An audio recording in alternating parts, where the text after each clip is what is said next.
17/6/2026 പ്രധാനപ്പെട്ട current affairs ചോദ്യങ്ങൾ നമുക്ക് നോക്കാം. SSCയും PSCയും RRBയും മുതലായിട്ടുള്ള മത്സര പരീക്ഷകളിലേക്ക് ഈ ചോദ്യങ്ങൾ ചിലപ്പോൾ വരാനുള്ള ചാൻസ് ഉണ്ട്. നമുക്ക് ഒന്നാം ചോദ്യത്തിലേക്ക് പോകാം. ചോദ്യം എന്നത്, അടുത്തിടെ ഭൗമസൂചിക പദവി ലഭിച്ച സരിന്ദ ഏത് സംസ്ഥാനത്തെ പരമ്പരാഗത സംഗീതോപകരണമാണെന്നുള്ളതാണ്. ഉത്തരം വരുന്നത് ത്രിപുരയാണ്. മുള കൊണ്ട് നിർമ്മിച്ച അണ്ഡാകൃതിയിലുള്ള ശബ്ദ അറയോടി കൂടിയ ഒരു പരമ്പരാഗത തന്ത്രിവാദ്യമാണ് സരിന്ദ എന്ന് പറയുന്നത്. ഇതോടെ ത്രിപുരയിൽ നിന്നുള്ള ഭൗമസൂചിക പദവി ലഭിച്ച ഉൽപ്പന്നങ്ങളുടെ എണ്ണം 4ആയി.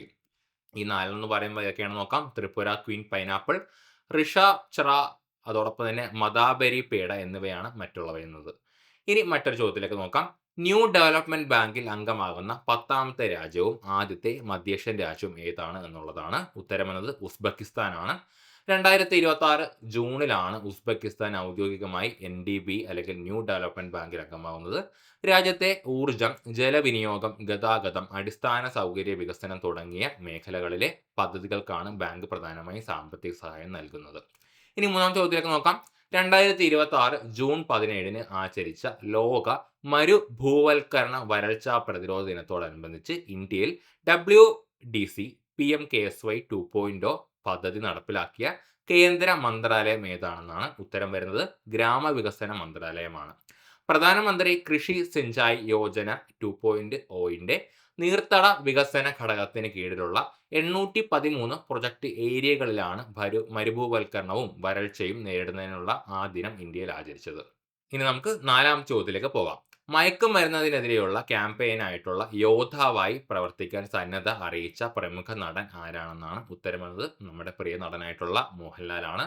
മയക്കുമരുന്നതിനെതിരെയുള്ള പോരാട്ടത്തിൽ വാരിയർ അല്ലെങ്കിൽ യോദ്ധാവായി പ്രവർത്തിക്കാമെന്ന് നടൻ മോഹൻലാൽ സർക്കാരിനെ സന്നദ്ധ അറിയിച്ചിട്ടുണ്ട്. അദ്ദേഹത്തിന്റെ നേതൃത്വത്തിലുള്ള വിശ്വശാന്തി ഫൗണ്ടേഷൻ കഴിഞ്ഞ 3 വർഷമായി ലഹരി വിരുദ്ധ പ്രവർത്തനങ്ങളിൽ സജീവമായി ഇടപെടുന്നുണ്ട്.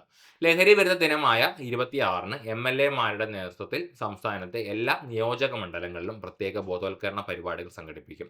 കുട്ടികൾ അവബോധം സൃഷ്ടിക്കുന്നതിനായി എല്ലാ സ്കൂളുകളിലും യോദ്ധാവ് മില്യൺ ഗോൾസ് എന്ന പദ്ധതി നടപ്പിലാക്കും. ലഹരി മാഫിയയെ നേരിടാൻ ഇതിനോടനുബന്ധിച്ച് എക്സൈസ് വകുപ്പിന്റെ നേതൃത്വത്തിൽ ഓപ്പറേഷൻ തണ്ടർ എന്ന പേരിൽ പ്രത്യേക നടപടികളും സ്വീകരിക്കുന്നതാണ്.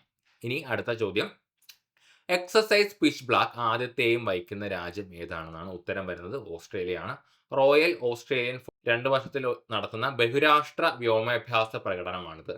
രാത്രികാലങ്ങളിലെ വ്യോമ പ്രവർത്തനങ്ങൾക്ക് മുൻഗണന നൽകുന്നതിലാണ് ഇതിനെ പിച്ച് ബ്ലാക്ക് എന്ന് പേരിട്ടിരിക്കുന്നത്. അടുത്ത ചോദ്യം, അടുത്തിടെ സ്കോട്ട്ലൻഡിൽ ആദ്യമായി സ്ഥിരീകരിച്ച ഉസൂതു വൈറസ് പ്രധാനമായും പകരുന്നത് ഏത് ജീവിയിലൂടെയാണെന്നാണ്. ഉത്തരമെന്നത് കൊതുകാണ്.